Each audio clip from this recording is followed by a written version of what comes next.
Durante 60 años, los trenes de la New York Central fueron los reyes de los rieles, generando tanto resplandor como el más extravagante estreno de Hollywood. Descubra por qué mientras abordamos el New York Central, a continuación en Trenes sin Límite.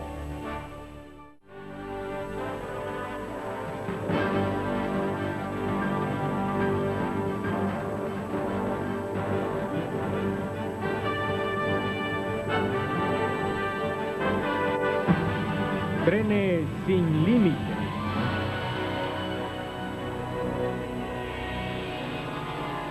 La New York Central.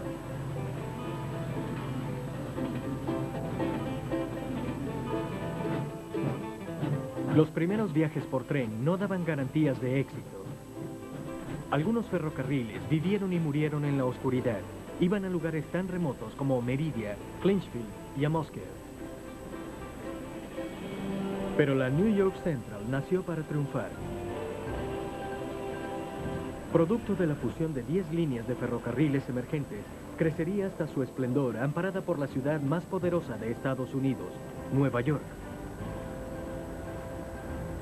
La sólida línea abarcó la mitad del país, uniendo a Boston, Nueva York, Cleveland y San Luis.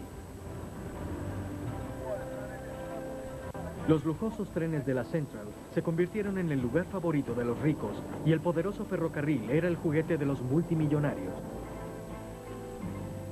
Grandes negociantes como Cornelius Vanderbilt y banqueros como Jay Gould competirían para poseer el ferrocarril más famoso del mundo. La reputación de la New York Central se extendió más allá de sus trenes. El ferrocarril construyó una serie de estaciones majestuosas, con la gran estación central en la ciudad de Nueva York como la más importante. Pero al comienzo el ferrocarril fue tan solo una solución de 27 kilómetros al problema de una ciudad. En 1826, las ciudades de Albany y Schenectady fueron unidas por el canal Erie.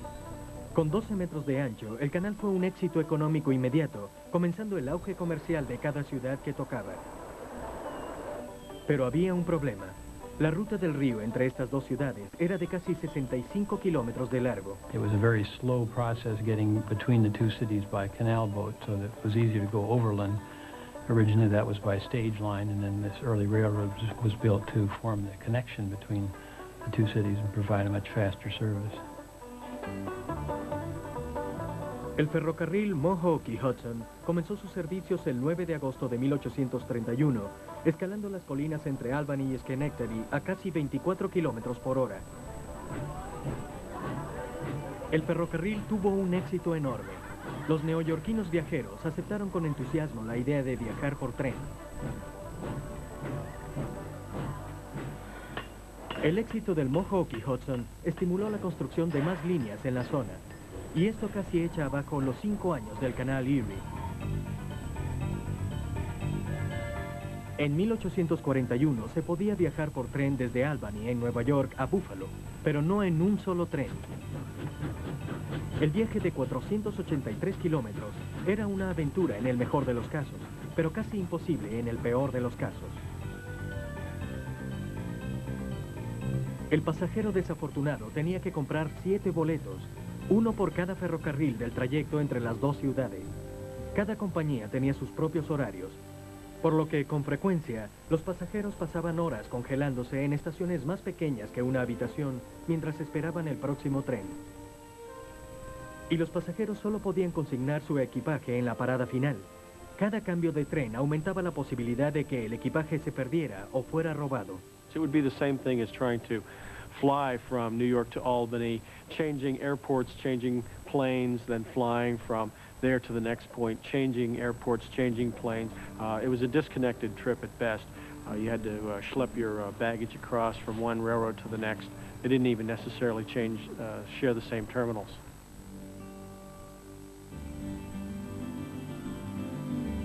La respuesta fue la unión de las líneas independientes. El 12 de abril de 1852, los representantes de las 10 líneas se reunieron en el Capitolio del Estado para unirse como la New York Central. La nueva línea era única. Tenía más de 966 kilómetros de rieles, convirtiéndose en la línea más grande de los Estados Unidos. Tuvo una inversión de 23 millones de dólares, una cantidad equivalente a casi la mitad del presupuesto nacional de aquel año. Su nuevo presidente era Erastus Corning, exalcalde de Albany, senador de Estado y congresista de los Estados Unidos. También era uno de los hombres más ricos de Estados Unidos. La New York Central comenzó a crecer con la dirección de Corning. Su primera acción fue mejorar los equipos, rieles y puentes del nuevo ferrocarril. Uno de los cambios más extraordinarios fue la construcción del puente colgante Niágara en la garganta de las cataratas del Niágara. El puente fue hecho por John A. Roebling, quien luego ganó fama como diseñador del puente Brooklyn. El puente Niágara fue la gran maravilla de la época. Era un puente colgante de 2 niveles, siendo la primera vez que los neoyorquinos veían algo semejante. Cuando finalmente abrió el 17 de marzo de 1855, se congregó una multitud de curiosos que querían verificar si la locomotora y los 22 vagones sobrevivirían el viaje fantástico. Fue un éxito y marcó el comienzo de los viajes de Corning fuera del estado. Construyó líneas en Pensilvania, Ohio, incluso en Canadá, conectándolos a las rutas existentes de la Central. Pero más importante aún, Corning comprendió que el futuro de la Central viajaba a través de la ciudad de Nueva York. En 1860, la ciudad albergaba más de 1 millón de personas, convirtiéndose en la ciudad más grande de Estados Unidos. Nueva York ya tenía 2 ferrocarriles, el ferrocarril Río Hudson y el ferrocarril New York and Harlem. Ambos tenían rutas pequeñas. El ferrocarril Río Hudson estaba casi en quiebra. Durante el verano iba prácticamente vacío, ganando pasajeros solo cuando el río Hudson se congelaba. El New York and Harlem era un tranvía que usó caballos hasta 1837 para alar los vagones. Ambos trenes habían sido recientemente adquiridos por un hombre de 70 años llamado Cornelius Vanderbilt, poseedor de buques a vapor. La historia real de un hombre pobre que se convirtió en rico. As a very young man, he was born on Staten Island, and I think he was about 16 years old when he went into the boat business with a little boat that he ran across New York Harbor, and one boat led to another, and he pretty soon had a tremendous system of steamboats on the rivers and the waterways of the Northeast, and even had ocean-going ships as part of the Vanderbilt Empire. Para 1853, la fortuna de Vanderbilt superaba los 11 millones de dólares, ganándose el apodo de Comodoro. Vanderbilt no parecía el magnate de los ferrocarriles. Su primera experiencia a bordo de un tren terminó en desastre. The one and only time that Commodore Vanderbilt actually took a train ride, the train was involved in an accident. He said he would never ride another train as long as he lived. En 1857, incluso le dijo a un amigo, tráeme un buque a vapor y yo puedo hacer algo, pero no tendré nada que hacer con tus condenados trenes. Pero dinero es dinero. Cuando Vanderbilt vio la oportunidad de hacer negocios con aquellos condenados trenes, sacó ventaja de ello. En 1867, Vanderbilt adquirió la New York Central en una de las primeras negociaciones hostiles en la historia. Combinó el ferrocarril con sus otras posesiones y formó el ferrocarril New York Central y Río Hudson. El Comodoro resultó ser un propietario notablemente eficiente. Las líneas que se oponían a su New York Central eran destruidas con una combinación de poder político y bajos precios. La prensa pronto lo denominó el varón de los bandidos. I don't like the word robber baron. It's so imprecise. I don't think he was a dishonest man. I think he was a capitalist of great strength. He sometimes took advantage of other capitalists and some of the Wall Street shenanigans of that period. But I think the public got good value for their money from the Vanderbilt companies. Para fortalecer aún más su control sobre el sistema de trenes de Nueva York, Vanderbilt convirtió la compañía en un negocio de familia. Una de sus primeras acciones fue incorporar a su hijo William K. Vanderbilt a la junta directiva. Juntos comenzaron a dejar su huella en el paisaje de la ciudad. Construyeron un fantástico nuevo hogar para su ferrocarril, la Gran Estación Central. Inaugurada en 1871, fue la primera de 3 estaciones en ser llamada Gran Central. Muchos neoyorquinos criticaron su ubicación. La solitaria y tranquila calle 42 estaba demasiado lejos del centro para ser práctica. Aún así, nadie podía negar que era hermosa. El interior tenía casi 4.000 metros cuadrados de vidrio. It was the largest and grandest building of its kind in all of North America at the time it was finished. And I think that was part of what Vanderbilt set out to do. He was making a statement by the grandeur of the terminal, and I think people probably responded to it.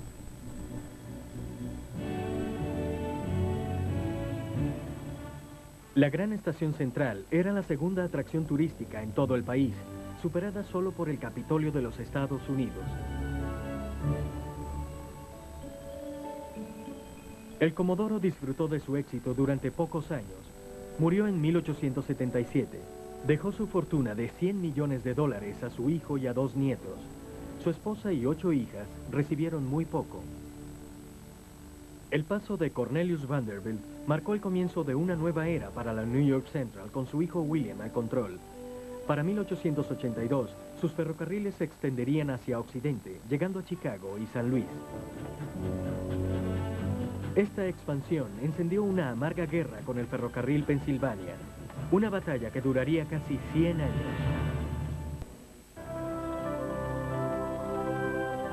William Vanderbilt tomó el control de la New York Central en 1877, después de la muerte de su padre. Inmediatamente dirigió su atención hacia el oeste. En las márgenes del gélido lago Michigan está Chicago. En el transcurso de 30 años, pasó de ser una pequeña población a ser la tercera ciudad más grande de Estados Unidos para el momento. Chicago era el centro, el eje fundamental del tráfico ferrocarrilero, desplazando productos a través del recién industrializado Estados Unidos. Durante los últimos 50 años, Chicago había sido un puerto de embarque importante.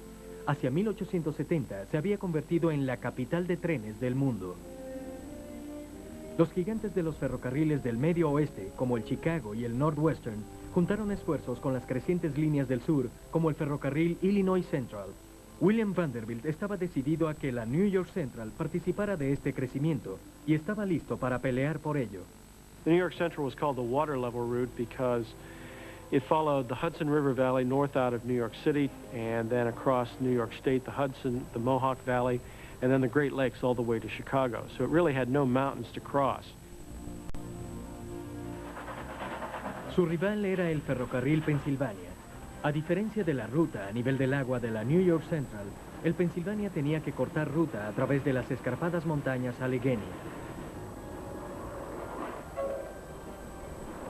En su batalla con el ambiente y la naturaleza, el Pennsylvania dejó una secuela de puentes y túneles maravillosos que aún existen.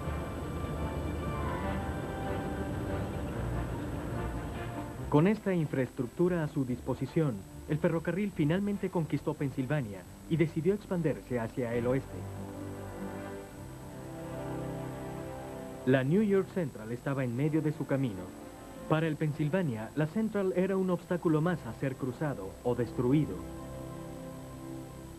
It's hard ever to really think about the New York Central without thinking about the Pennsylvania Railroad at the same time. I think both railroads, in a way, define themselves in comparison to the other.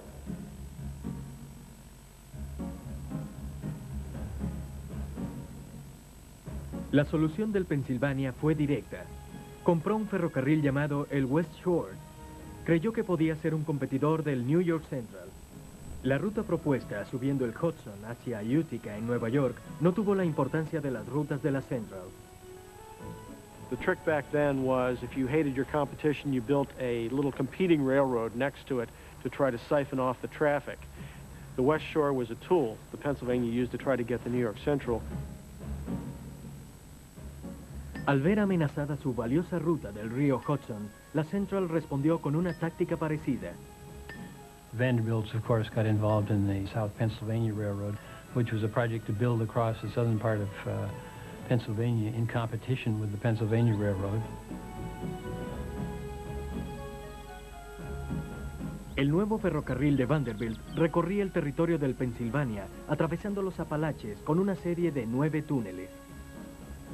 El más largo de estos túneles tenía casi 2 kilómetros de largo. The South Pennsylvania Railroad was very clearly Vanderbilt's tit for tat, his two can play this game sort of response to the West Shore. Fue un empate. Ningún lado cantó victoria, y ambos ferrocarriles iban hacia la quiebra. J.P. Morgan, who was a prominent banker and moneyman at the time, recognized that this competition could do nothing but harm for all the railroads. And he took it upon himself to see if he could end this wasteful competition. He invited the presidents of both railroads out on his private yacht, the Corsair, in New York Harbor, and kept them out there until they agreed to abandon this competition. Interesados en mantenerse a flote, ambos lados se comprometieron. La New York Central compró el West Shore y lo usó como una línea alternativa. El South Pennsylvania fue abandonado. Se convirtió en un monumento gradualmente decadente de la rivalidad más febril entre ferrocarriles. Permanecería abandonado hasta 1950, cuando reemplazaron los rieles por el peaje de Pensilvania. Con la competencia directa concluida, la Central y el Pennsylvania trataron de ganar clientes con velocidad. La locomotora del Empire State Express de la Central recorría a altas velocidades la ruta entre la ciudad de Nueva York y Buffalo. La locomotora era la número 999, una locomotora tipo estadounidense reconstruida que había sido ajustada para máxima velocidad. This locomotive had driving wheels that were 86 inches in diameter, 7 feet 2 inches. They were the largest driving wheels that had ever been put on a locomotive at that time. The engine reached a speed of 112.5 miles per hour. It was amazing in many respects that they were able to operate that fast because it was a hand-fired locomotive. The firemen had to throw it in there by hand as they bounced along at 112 miles an hour. The New York Central immediately polished up the locomotive and took it to the World's Columbian Exposition as an exhibit and created a tremendous amount of publicity for the railroad. Esta locomotora atrajo la atención pública. Incluso el gobierno estadounidense imprimió un sello postal en su honor. La 999 fue un triunfo para la New York Central, pero otro tren, incluso más rápido, seguiría los pasos de este éxito, convirtiéndose en el tren más famoso del mundo.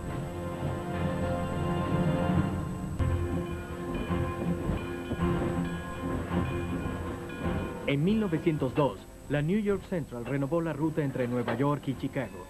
El tren también recibió un nuevo nombre, el 20th Century Limited. Lo que hizo especial al 20th Century no fue lo que hizo, sino cómo lo hizo. No fue el primer tren en ir de Nueva York a Chicago. Ese honor recayó en la conexión del Michigan Southern, establecida en 1869. Ni siquiera fue el primer tren rápido de la Central en recorrer esta ruta. El Columbian Exposition Flyer había hecho la misma ruta a altas velocidades en 1893. Lo que destacó al 20th Century Limited de todos los trenes que salieron antes y después de él fue el estilo inconfundible que le dio al viaje del pasajero. Ese estilo fue el resultado de la New York Central y un nuevo tipo de administrador. George H. Daniels was the publicity manager for the New York Central, and he is the one who crafted the name 20th Century Limited.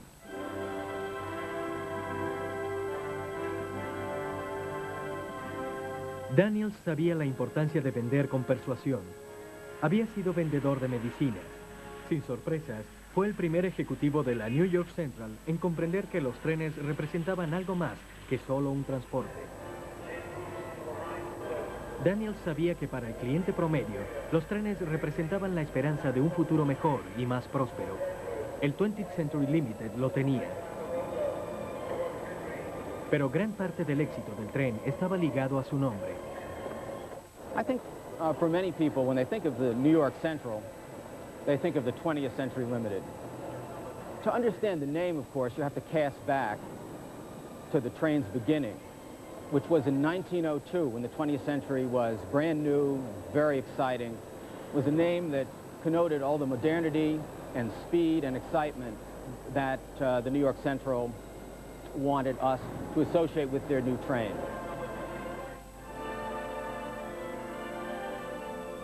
El nombre prometía un futuro excitante e ilimitado. La New York Central estaba lista para entregar esa promesa. Lo hizo con excelente servicio y comodidad. El Century era un hotel sobre ruedas y el público nunca había visto algo semejante. There was a valet on board, there was a stenographer on board, there were radio, stock reports, newspapers on board, all in the era before modern conveniences. Los viajeros también podían ser rasurados con navaja a 129 kilómetros por hora y disfrutar algunos de los servicios de mejor calidad disponibles a bordo del tren. El Century era el Concorde de aquellos tiempos, un lugar para ver y dejarse ver. Y había muchos famosos deseosos de hacer ambas cosas. El 20th Century Limited luego se convirtió en el atajo desde el Gran Camino Blanco de Broadway a la pantalla plateada de Hollywood. Ginger Rogers y Spencer Tracy fueron visitantes frecuentes.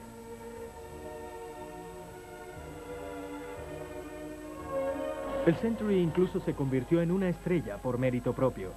Además de encabezar una serie de películas producidas por la New York Central, también tuvo participación en algunos éxitos de Hollywood, incluido Al Norte por el Noroeste. También ayudó a generar un nuevo hogar, la Gran Estación Central. El viejo terminal fue derribado en 1900. Su reemplazo creó un nuevo estándar de tamaño, eficiencia y sobre todo belleza.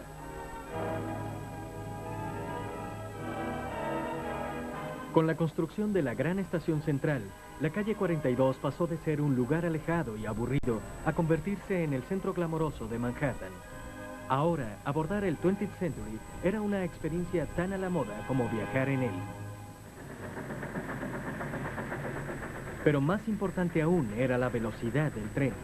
El Century realizó el viaje de 1.600 kilómetros entre Nueva York y Chicago en menos de 20 horas. Esto significa que el tren viajó a 129 kilómetros por hora.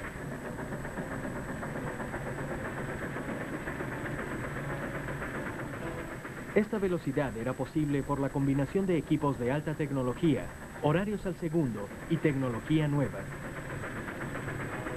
Además de contar con la velocidad de las locomotoras a vapor, la New York Central se aseguró de que el trabajo de cada empleado fuera garantizar que el 20th Century Limited saliera puntual.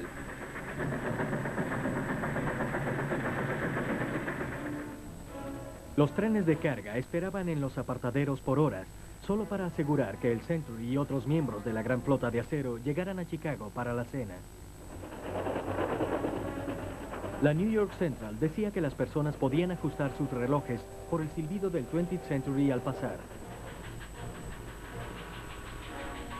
La gracia, estilo y velocidad del 20th Century fueron un reto irresistible para su rival, el ferrocarril Pennsylvania. Al año del lanzamiento del 20th Century, el Pennsylvania bautizó su propio tren expreso de lujo. The Broadway Limited was the Pennsylvania Railroad's answer to the 20th century, and it was a very comparable train. The idea was we can do just as good as the New York Central. Al igual que el 20th Century, el Broadway Limited era una obra de arte. It's kind of interesting, as an aside, to recognize that when we hear the name Broadway Limited, immediately associated with New York's Great White Way, Times Square, sophistication. The Pennsy didn't have that in mind at all when it named its train the Broadway Limited. What the Pennsy had in mind was the broad, up to 6-track right-of-way over which the train would fly between New York and Chicago. So the Broadway Limited really had nothing to do with the street Broadway, although I think that's the connotation that it gained, and for most travelers, that was the image that it called to mind. La carrera de velocidad y estilo continuó a través de los años 20 y comienzos de los 30. Alcanzó el cenit en 1938. Ese año, el 20th Century fue remodelado por Henry Dreyfuss, un diseñador de arte que prefirió el diseño industrial.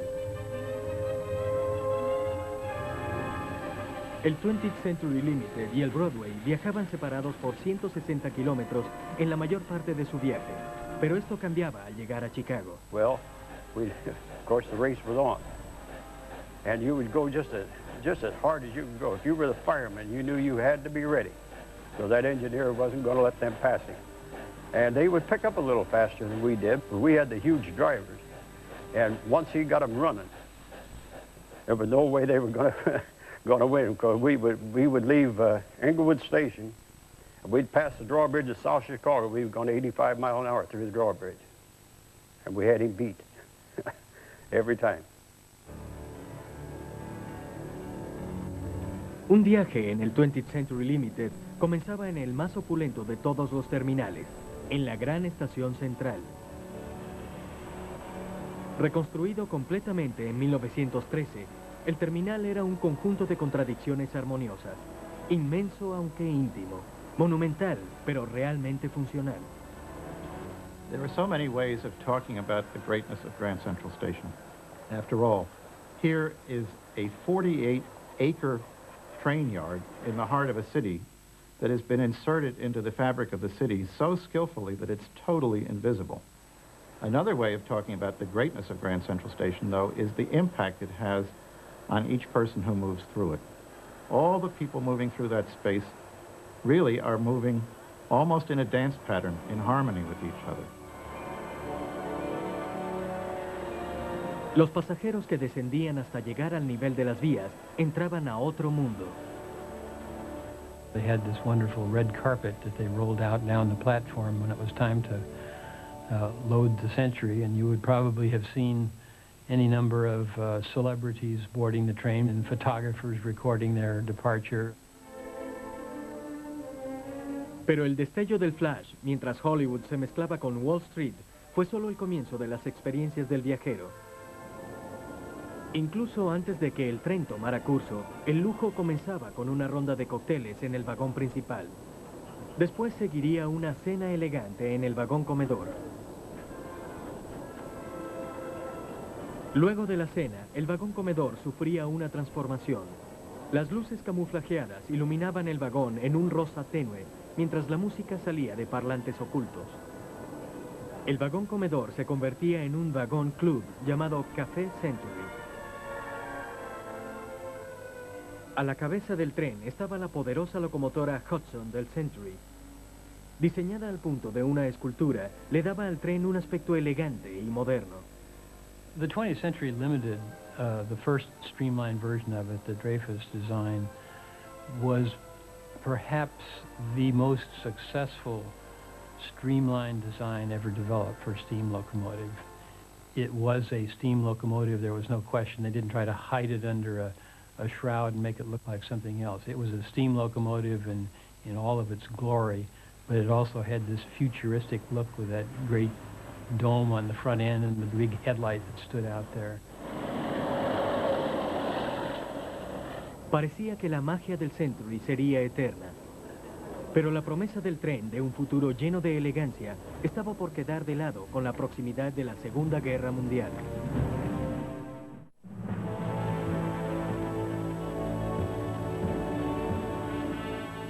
El 7 de diciembre de 1941 fue planificado como un día de triunfo para la New York Central. Su más reciente tren, el Empire State Express, iba a ser inaugurado aquel día fatal. Sin saber sobre el ataque japonés a Pearl Harbor, la prensa se reunió alrededor de la nariz del tren. Los orgullosos portadores de boletos abordaron los relucientes nuevos vagones. La multitud no lo sabía, pero estaban celebrando un final, no un comienzo. Pronto el encanto y el estilo de la New York Central quedaron de lado mientras el país y los trenes marchaban rumbo a la guerra. World War II was, in fact, the best and the worst time for American railroads. Many of the railroads saw their highest levels of passenger ridership with all the troop movements, as well as their highest levels of freight revenue It was also hard on the railroads in that the equipment, by being used and abused as it was, fell into disrepair and needed to be rehabbed as quickly as possible following the end of the war. La misma capacidad de la Gran Central se vio forzada. During the war years, stations like Grand Central were just typically wall-to-wall people. Lots of service people moving between one camp and another or on their way overseas, families trying to travel. They were always with people day and night. Las celebraciones por el fin de la guerra se dieron su puesto a los nuevos problemas de los trenes. During the war, the railroads enjoyed traffic levels like they'd never seen in decades. And too many of them got the idea that this was something that was going to be permanent after the war. The New York Central came out of the war with the idea that they were going to maintain this traffic and made an enormous investment in hundreds of new passenger cars, new streamlined equipment for new streamliners. Pero los resultados variaron.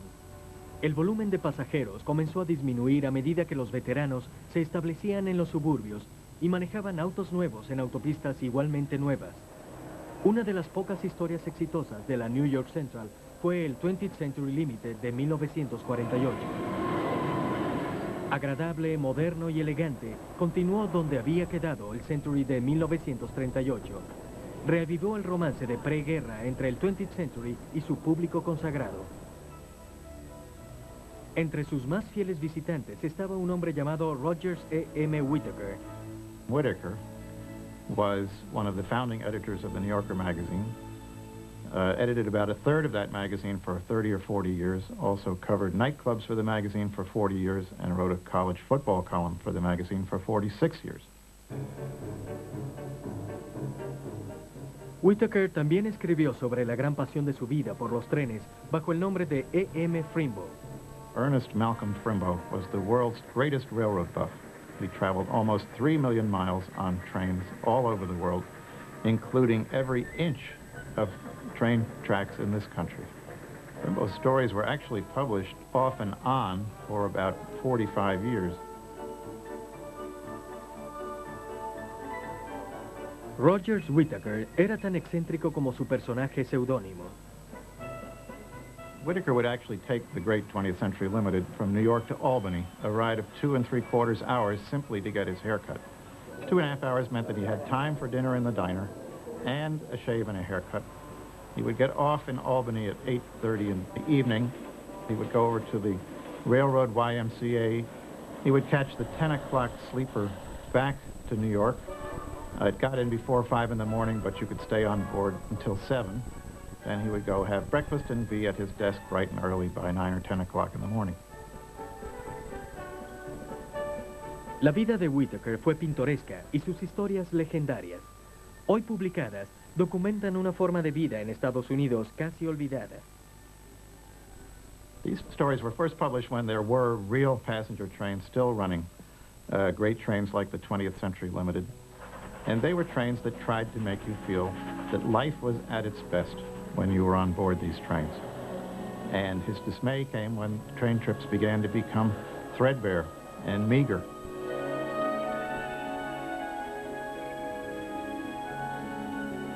Whittaker murió en 1981. Viajó el increíble total de 4.423.563 kilómetros por tren. Los más recordados de estos fueron los últimos 60 kilómetros. Las cenizas de Rogers fueron llevadas por sus amigos y familia en su último viaje por tren. El paso de las cumbres a 3.000 metros es el punto más alto que alcanzan los trenes en este continente. Las cenizas de Whittaker fueron arrojadas desde el puente y flotaron río abajo, mezclándose con el polvo y el humo del carbón de los trenes que amaba. Desgraciadamente para la New York Central posterior a la guerra, la devoción de pasajeros como E.M. Frimbo no fue suficiente. El mundo moderno traía nuevos retos. La construcción de autopistas estaba en su apogeo y estaba aumentando la atracción por el viaje aéreo rápido y económico. Los últimos días del viaje por tren se acercaban. Pero la New York Central no se rendiría. decidió hacer una última jugada para los pasajeros, con algunos de los diseños más novedosos nunca vistos.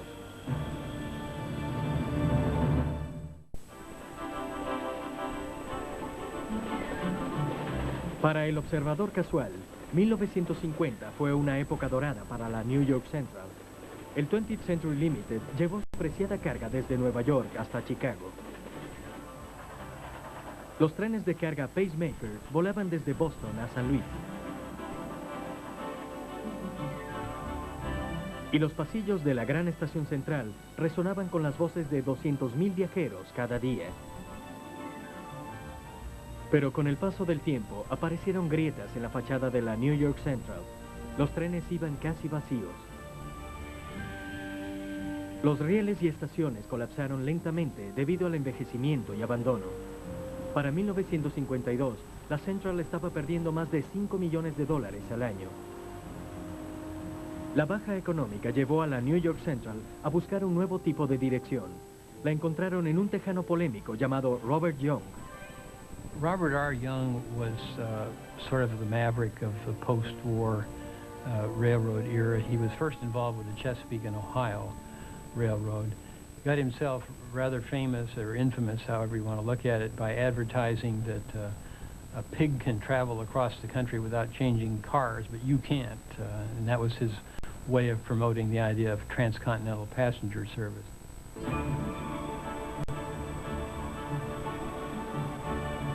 La monumental tarea de Young era devolver las ganancias de la New York Central en un tiempo donde los trenes de Estados Unidos perdían más de $670 millones anuales. Su fórmula era sencilla: combinar estilo, velocidad y un ingrediente secreto, el tren X. Robert Young, even when he was with the Chesapeake and Ohio, got interested in the idea of very unconventional, lightweight passenger trains as a way of reviving the fortunes of the railroads in terms of their ability to attract passenger traffic. So his research department on C&O developed the Train X concept. Young trajo de inmediato el concepto a la Central. Llamó al tren Explorador.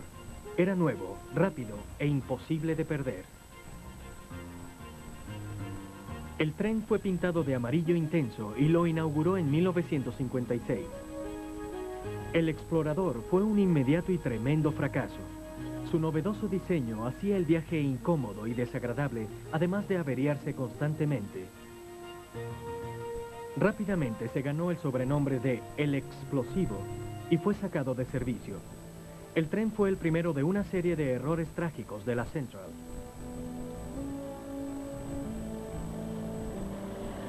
Siguió el tren Aerotrain. Fue un proyecto conjunto de la General Motors y los ferrocarriles. El tren de aspecto futurista tenía una locomotora General Motors Diesel y vagones de autobuses modificados. Así como el tren X, el Aerotrain era audaz, innovador e incómodo. Por dentro, los vagones eran simples, pero la suspensión era inadecuada para los rieles irregulares de la New York Central. Al borde del colapso, la New York Central incluso trató de incursionar en la era del jet.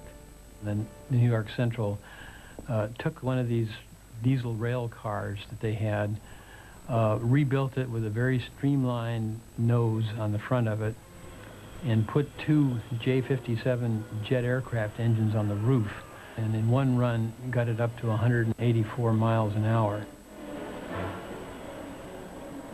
Pero al final, el sonido y la furia de los nuevos trenes de pasajeros no hicieron ninguna diferencia para la Central. El volumen de ventas y los pasajeros siguieron disminuyendo. Tambaleándose por las crecientes pérdidas, la New York Central tomó una dolorosa decisión. Su apreciado 20th Century Limited haría su último viaje el 3 de diciembre de 1967. I made the last run of the 20th Century Limited only because I had an agitated phone call from Frimbo the day before. It was a secret that the 20th Century Limited was coming to an end. The New York Central Railroad was so embarrassed that its most famous train, that the most famous train in the world was being withdrawn from service, that they refused to announce it. But Frimbo had his ways and heard about it. So I rushed over to Grand Central Station and was able to get the last bedroom. The dining car was open for business. with fresh asparagus soup, prime ribs of beef, baked Hubbard squash, and fresh strawberries with whipped cream, complimentary champagne. It was an elegant affair. Pero el viaje final del 20th Century es recordado por algo más que su lujo. I managed to wake up at 5 minutes to 4 and find the conductor in the dining car going over his reports, and he said, yes, she's dying hard. There's an express train derailed up ahead of us.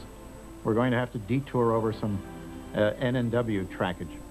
The train finally limped into Chicago 9 hours late, which made it, in fact, 6 hours longer than the first run of the 20th Century Limited 60 years earlier. El fin del 20th Century Limited y todo lo que representaba fue una pérdida de la cual la Central nunca se recuperaría. It was a train that set out, as its ambitious name implied, to sum up all the accomplishments and hopes and dreams of an entire century. It only lasted 2/3 of that century. So for the next 30 years, people carried around those dreams in their pockets, hoping to find a place to put them again. El último viaje del Century fue para sus pasajeros y admiradores el final de los viajes lujosos y refinados en tren. Para los empleados de la New York Central fue el fin de una era. It was a sorrowful time because we see something that we had just come to think would never happen, that we would see the day when the 20th Century Limited didn't run, because all our lives on the railroad, that had been the big thing, on time.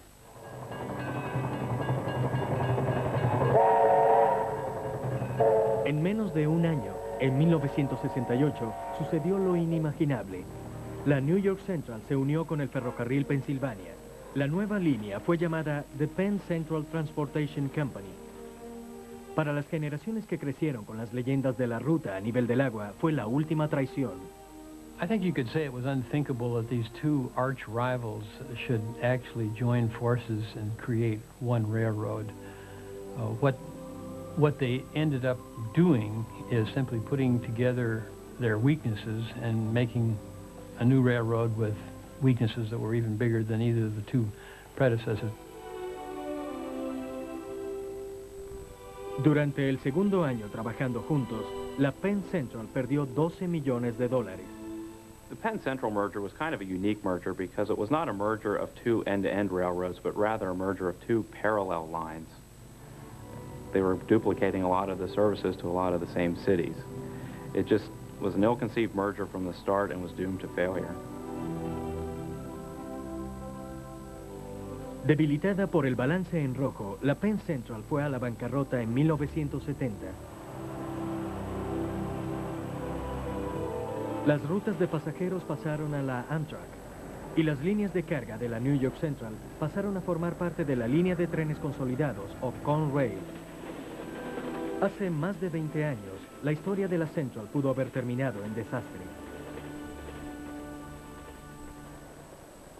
Pero hoy, el público estadounidense está redescubriendo los íconos apreciados de la New York Central. Millones de estadounidenses caminan a través de una nueva gran estación central. La estructura es nuevamente el corazón de la metrópoli más grande de Estados Unidos. I think around New York City, you feel that the New York Central is still here. The Grand Central Terminal is still there. It looks pretty much like it always did in the New York Central days. In fact, today it's getting a wonderful refurbishment to make it look as good as it's ever looked in its history. Commodore Vanderbilt is still there on 42nd Street, standing at the south end of the terminal in his bronze statue, looking down on everything. So you kind of feel like it's still there. Y los rieles de la New York Central han sido preparados para la carrera de una nueva maravilla de la velocidad, el aviador estadounidense, un descendiente orgulloso del 20th Century Limited de la New York Central. Frimbo today would be pacing the floor and counting the days until next year when Amtrak's new high-speed service from New York to Boston hits the rails. He would be on that first train, and he would be on the second train and many of the trains that followed. Y los niños se reúnen en Elkhart, el Museo Nacional de Trenes de la New York Central en Indiana, para conocer a los hombres y mujeres que construyeron la Central. For a generation of children that were raised in the jet age, having a museum such as the National New York Central Railroad Museum will enable us to continue the legacy of the New York Central. We'll be able to expose these children to a way of travel that they, unfortunately, will never know. Puede que llegue a existir un 21st Century Limited que reviva el poder del nombre más grande de toda la historia de los trenes. Hasta entonces, el 20th Century Limited existirá como un recuerdo de opulencia, poder y de la imponente New York Central.